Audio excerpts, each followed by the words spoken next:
36% des voix contre 39 en 2017. Le Tapura perd légèrement du terrain.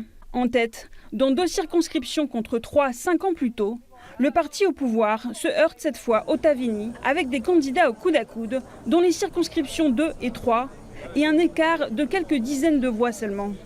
La situation n'est pas, on va dire, aussi facile comme en 2017 et on peut comprendre. Il y avait une alerte pendant les présidentielles.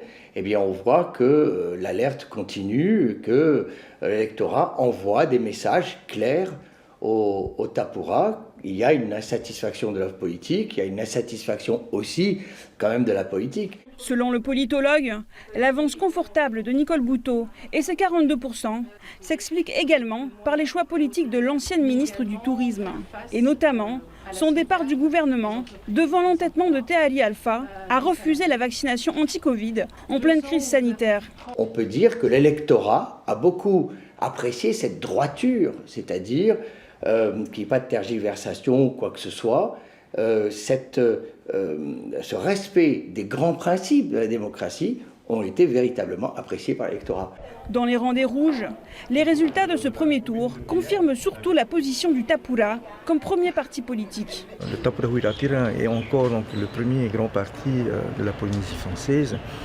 Et c'est vrai que dans l'analyse, nous sommes encore dans la même configuration, je dirais, de l'Assemblée de la Polynésie française, à savoir donc cette bipolarisation donc, de la vision du développement de ce pays, car comme vous le savez, le Tapura Huiratira a toujours été dans le rôle d'un partenaire avec l'État. Avec 27% des voix, le Tavini s'impose désormais comme la deuxième force politique. Pas de doute pour Moetai Brotherson, la carte de la jeunesse a fonctionné. Nous avons fait le pari de la jeunesse et c'est un pari qui visiblement a fonctionné.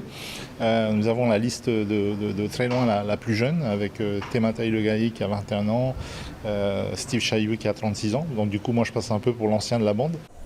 Reste à savoir qui du Amui Tahira ou du Ahereia Polinetia prendra la 3e position sur l'échiquier politique.